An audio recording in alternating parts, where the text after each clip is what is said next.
Chalcedon were in Mesopotamia during the 2nd millennium BC period when Abraham is traditionally held to have lived. The Chaldean dynasty did not rule Babylonia, and thus become the rulers of Ur, until the late 70th century BC, and held power only until the mid-6th century BC. The name is found in Genesis 11:28, Genesis 11:31, and Genesis 15:7. In Nehemiah 9:7, a single passage mentioning Ur is a paraphrase of Genesis. Pope John Paul II wanted to visit the city according to the biblical tradition within a journey through the Middle East including Israel, Jordan and Palestine, but the visit was cancelled due to differences between the government of Saddam Hussein and representatives of the Holy See, 25, which caused the government of Iraq to prohibit the visit. In March 2021, Pope Francis visited Ur during his journey through Iraq. 26. Archaeology. The site consists of a mound, roughly 1,200 by 800 meters with a height of about 20 meters above the plan. The mound is split by the remnants of an ancient canal into north and south portions. 28. The remains of a city wall are visible surrounding the site. The occupation size ranged from about 15 hectares in the Gendatlas period to 90 hectares in the early dynastic period, and then peaking in the Ur III period at 108 hectares and the Isin-Lersa period at 140 hectares, extending beyond the city walls. Subsequent period had varying lesser degrees of occupation. 29.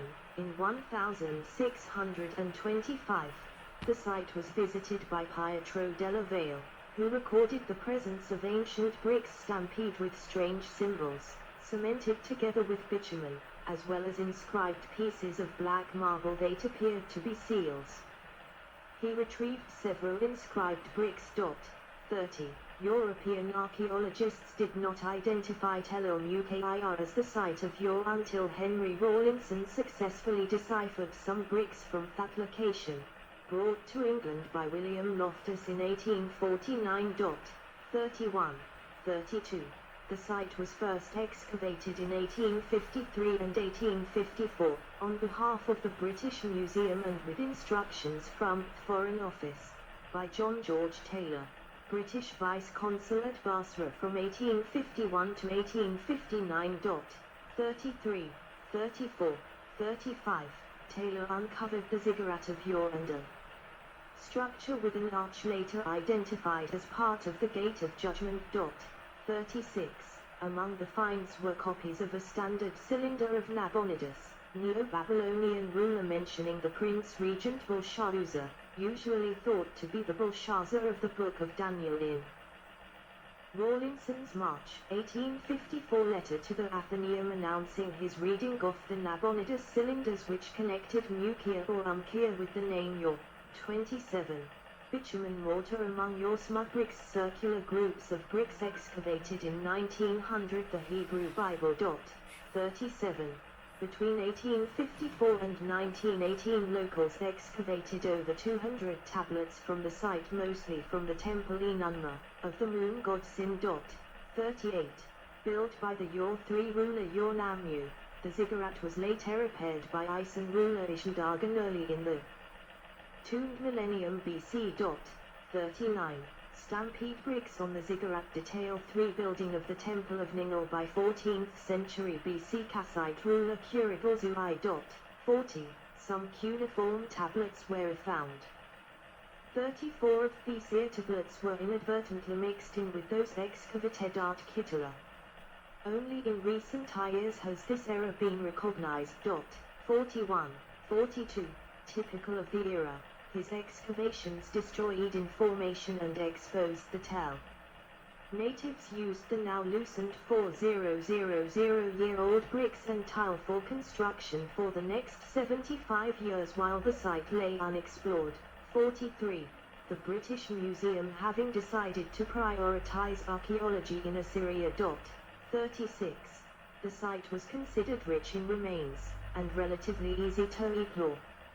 After some soundings were made during a week in 1918 by Reginald Campbell Thompson, H.R. Hall worked the site for a season, using 70 Turkish prisoners of war, for the British Museum in 1919, laying the groundwork for more extensive efforts to follow. Some cuneiform tablets from the Isan-Lersa period were found, including omen and medical texts. They are now in the British Museum. 44, 45, 46. Excavations from 1922 to 1934 were funded by the British Museum and the University of Pennsylvania and led by archaeologist Sir Charles Leonard Woolley. 47. The last two seasons focused on closing the site properly. 48, 43, 49. A total of about 1,850 burials were uncovered, including 16 that were described as royal tombs containing many valuable artifacts including the Standard of York. Most of the royal tombs were dated to about 2600 BC. The finds included the unlooted tomb of a queen thought to be Queen Quabi, formerly transcribed as Shubabi, known from a cylinder seal found in the tomb, although there were two other different and unnamed seals found in the tomb. Many other people had been buried with her, in a form of human sacrifice. 50. Near the ziggurat were uncovered the temple Enunma and building Zedublauma, built for a king, e.g. Ipa, residence of the high priestess, and Ihasag, a temple building. Aerial photograph of Ur in 1927 outside the temple area. Many houses used in everyday life were found. Excavations were also made below the royal tombs layer, a 3.5 meter thick, 11 feet, layer of alluvial clay covered the remains of earlier habitation including pottery from the Ubaid period, the first stage of settlement in southern Mesopotamia. Woolley later wrote many articles and books about the discoveries. 51. One of Woolley's assistants on the site was the British archaeologist Max Mallowan. 52. A number of royal inscriptions were found during the Wool excavations. 53, 54. Numerous cuneiform tablets were also recovered. These included archives, temple and domestic, from the early dynastic period. 55. The Ur III period. 56, 57. Old and Middle Babylonian period. 58, 59. And the Neo-Babylonian and Persian periods. 60. Many literary and religious texts were also recovered. 61, 62, 63. The discoveries at the site reached the headlines in mainstream media in the world with the discoveries of the royal tombs. As a result, the ruins of the ancient city attracted many visitors. One of these visitors was the already famous Agatha Christie, who as a result of this visit ended up marrying Max Mallowan. 64, 65. During this time the site was accessible from the Baghdad-Basra railway, from a stop called Ur Junction. 66. In 2009, an agreement was reached for a joint University of Pennsylvania and Iraqi team to resume archaeological work at the site of Ur. 67. Excavations began in 2015 under the direction of Elizabeth C. Stone and Paul Ziminski of the State University of New York. 68. The first excavation season was primarily to re-excavate Woolley's work in an old Babylonian housing area with 2 new trenches for confirmation. Among the finds were a cylinder seal and balance pan weights.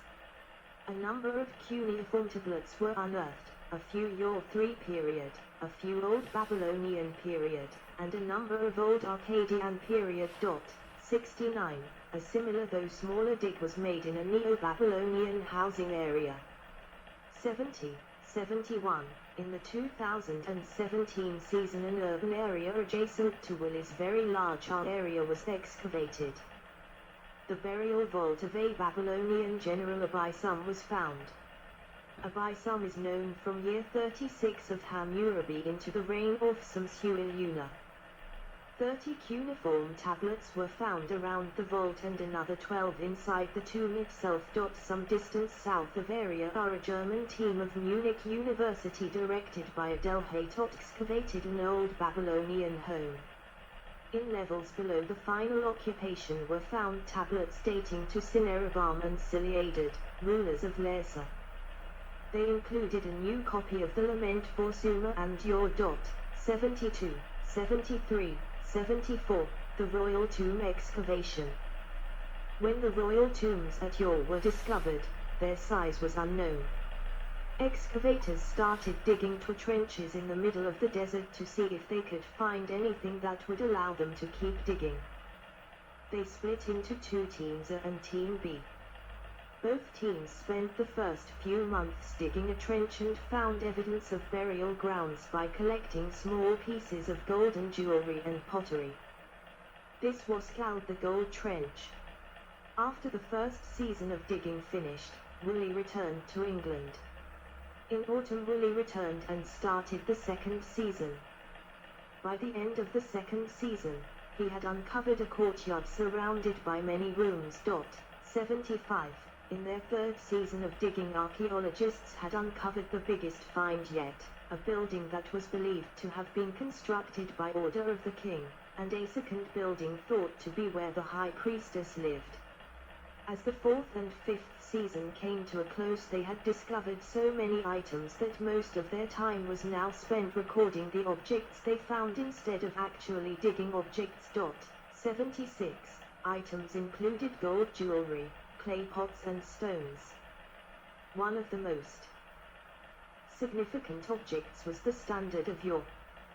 By the end of their sixth season they had excavated 1850 burial sites and deemed 17 of them to be royal tombs. Some clay ceilings and cuneiform tablet fragment were found in an underlying layer. 77. Woolley finished his work excavating the royal tombs in 1934, uncovering a series of burials. Many servants were killed and buried with the royals, who he believed went to their deaths willingly. Computerized tomography scans on some of the surviving skulls have showed signs that they were killed by blows to the head that could be from the spiked end of a copper axe, which showed Woolley's initial theory of mass suicide via poison to be incorrect. 78. Inside Quabi's tomb there was a chest in the middle of the room. Underneath that chest was a hole in the ground that led to what was called the King's Grave. PG 789. It was believed to be the king's grave because it was buried next to the queen. In this grave, there were 63 attendants who were all equipped with copper helmets and swords. It is thought to be his army buried with him. Another large room was uncovered, PG 1237, called the Great Death Pit. This large room had 74 bodies, 68 of which were women. This was based on artifacts found with the bodies, weapons and whetstones in the case of males and simple, non-gold, jewelry in the case of females. There is some debate about the gender of one body. 2 large ram statues were found in PG 1237 which are believed to be the remains of liars. Several liars were found just outside the entrance.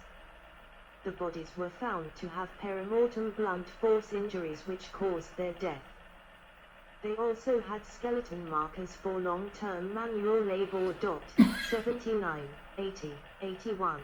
Reconstructed Sumerian headgear and necklaces found in the tomb of Quabi in the royal tombs of Yor. Most of the treasures excavated at Yor are in the British Museum, the University of Pennsylvania Museum of Archaeology and Anthropology and the Baghdad Museum.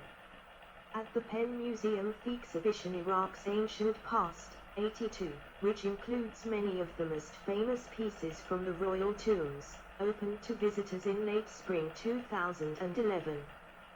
Previously, the Penn Museum had sent many of its best pieces from Yor on tour in an exhibition called Treasures from the Royal Tombs of Yor.